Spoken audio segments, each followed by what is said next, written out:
Hello friends, welcome to my YouTube channel. आज हम इस वीडियो में बात करेंगे एक नए टॉपिक के बारे में। यानी कि दोस्तों, आप देख रहे हैं 9th क्लास के मैथ्स का चैनल और इस चैनल पर आपको 9th क्लास का मैथ्स का पूरा सिलेबस है वो करवाया जाएगा। इसलिए आप चैनल पर नए हैं, सब्सक्राइब कर लेना। आज हम पढ़ेंगे तीसरा चैप्टर। तीसरे चैप्टर के अंदर क्या होता है कि तीसरे चैप्टर के अंदर है निर्देशांक ज्यामिति। तीसरे चैप्टर के अंदर निर्देशांक ज्यामिति है, उसका जो इंट्रोडक्शन है वो आज हम इस वीडियो में करने वाले हैं। इसकी जो एक्सरसाइज है वो हम नेक्स्ट वीडियो में करेंगे। आज आपको ये बताएंगे कि इस टॉपिक, इस जो चैप्टर है इसके अंदर है क्या, कौन कौन से टॉपिक है जो आपको पढ़ने हैं। तो ये सभी जानकारी इसी वीडियो में बताएंगे, लास्ट तक जरूर देखना। अगर आप 9th में हैं तो आप इस चैनल को सब्सक्राइब जरूर कर लेना। तो आज देखने वाले हैं 9th क्लास की मैथ्स और चैप्टर नंबर है 3, निर्देशांक ज्यामिति। चैप्टर का नाम है, ठीक है, पाठ का नाम है निर्देशांक ज्यामिति। आज हम देखेंगे कार्तीय तल, निर्देशांक तल, एक्स वाई तल। ये तीनों एक ही चीज है। कार्तीय तल है, निर्देशांक तल है। कार्तीय तल को ही निर्देशांक तल बोलते हैं और निर्देशांक तल को ही एक्स वाई तल बोलते हैं। तो ये क्या होता है, निर्देशांक क्या होता है? निर्देशांक ये होता है कि मान लीजिए ये कोई बिंदु है और इसका नाम है P और इसके निर्देशांक हो गए x और y। तो ये क्या कहलाते हैं? इसके निर्देशांक कहलाते हैं। बिंदु है कोई, उसके निर्देशांक ये कहलाते हैं। ये किस तरह से कहलाते हैं? देखिए, ये एक एक्स वाई तल है, ये है ना कार्तीय तल, निर्देशांक तल, एक्स वाई तल। तो ये तो हो गया तल। ये है शून्य, यहाँ पर है, यहाँ पर हो जाएगा 1 2 3 4 5 6 7 8। जिस तरह से आगे जो ग्राफ है हमारा जाने वाला है उस तरह से 2 3 4 5। यहाँ पर मान लीजिए यहाँ पर है x, ठीक है, और यहाँ पर 1 2 3 4 5 6 और यहाँ पर कोई संख्या है जिसे हम y बोल रहे हैं। तो ये है y तल, y, और ये है x, ये x है और ये y है।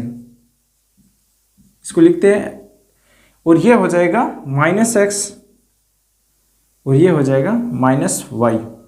तो अब इसमें देखिए, ये जो बिंदु है x ये इसको मिला रहा है, ये y को मिला रहा है।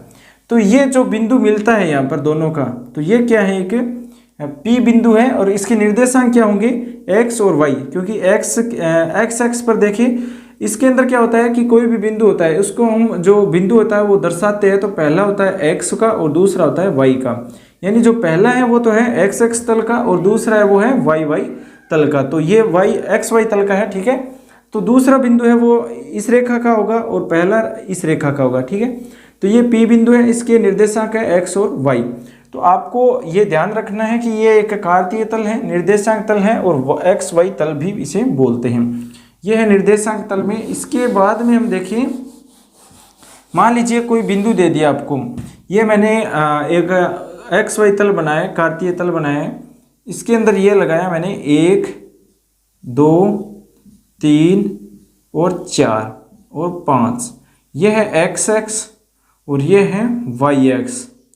अब इसके अंदर है 1 2 3 और 4। हमें ये कह दे कि कोई बिंदु है Q और उसके निर्देशांक है 2 और 3। ये निर्देशांक है, तो इसके अंदर हमें दर्शाना है कि ये बिंदु कहाँ पर है और इसके निर्देशांक है 2 और 3। तो ये जो पहला मान है ये है x का। तो x का x कौन सी है? ये है, ये रेखा x है। तो x पर मान कितना है? 2 है और x पर 2 हमने यहाँ पर लगा लिया। फिर है y का मान है 3।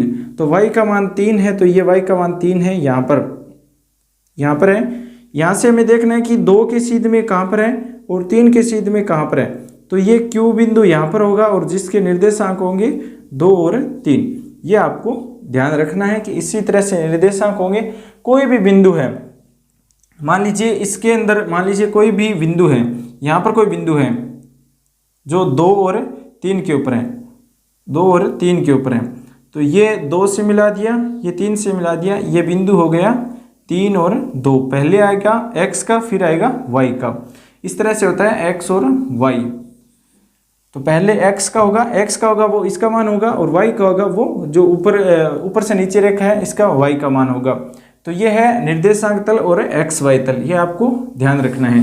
उसके बाद में एक चीज़ और है इसके अंदर, निर्देशांक के ज्यामिति है, इसके अंदर एक चीज़ और आपको याद रखनी है कि मान लीजिए ये कोई बिंदु है, ये कोई बिंदु है, तो ये आपको 10th में निकालना है, यहाँ पर आपको नहीं निकालना है। 9वीं में सिर्फ इतना पता होना जरूरी है कि निर्देशांक तल क्या होता है, XY तल क्या होता है। तो इसके XY दे दिए, इसके X1 Y1 दे दिए, तो इस तरह से इसके निर्देशांक दिए जाते हैं। फिर इसका क्षेत्रफल पूछा जाता है, विकिरण पूछी जाती है, इसका जो ये एक जो आयत दिया गया है इसके हमें क्षेत्रफल निकाला पूछा जाता है, इसकी लंबाई पूछी जाती है, चौड़ाई भी पूछी जाती है। तो ये 10th की बात है। 9वीं में सिर्फ आपको इतना ही ध्यान रखना है कि इसके निर्देशांक ये होते हैं, X और Y होता है। यहाँ पर 2 भी हो सकता है, 3 भी हो सकता है, और यहाँ पर 4 और 5 भी हो सकता है। निर्देशांक कुछ भी हो सकते हैं, लेकिन जो कार्तीय तल है उसके अंदर अगर हम दर्शाते हैं ग्राफ के अंदर, तो इस तरह से दर्शाते हैं। यहाँ पर कोई बिंदु है तो इस तरह से इसको मिलान करते हैं, जो ये XY निर्देशांक होते हैं। तो ये हम निर्देशांक तल बोलते हैं इसे। अब एक चीज़ आपको ध्यान रखनी है कि ये कोई रेखा है, ये रेखा है, अगर ये काटती है तो क्या होती है, प्रतिच्छेद होती है। अब ये दोनों रेखाएं एक साथ बराबर में जा रही है, बराबर दूरी पर एक दूसरे को आगे बढ़ रही हैं, तो ये क्या है, समांतर है। ये क्या है, समांतर रेखा है। एक होता है प्रतिच्छेद रेखा, ये क्या है, प्रतिच्छेद रेखा है, क्योंकि ये यहाँ पर प्रतिच्छेद हो रही है, काट रही है, तो ये क्या हो जाएगा, प्रतिच्छेद रेखा हो जाएगा। तो ये आपको याद रखना है, समांतर रेखा ये होती है, प्रतिच्छेद रेखा ये होती है। तो निर्देशांक ज्यामिति में सिर्फ आपको इतना ही पता होना जरूरी है कि निर्देशांक क्या होते हैं, किस तरह से दर्शाते हैं। तो कार्तीय तल में आपको बताया है कि इस तरह से आपको एक बिंदु के जो निर्देशांक है वो आपको दर्शाना है। तो ये था निर्देशांक ज्यामिति में। अब नेक्स्ट जो करने वाले हैं इसकी एक्सरसाइज, तो आप इस चैनल पर नए हो सब्सक्राइब कर लेना, इस वीडियो को अपने दोस्तों के साथ भी शेयर जरूर करना। थैंक्स फॉर वॉचिंग, आपका दिन शुभ हो।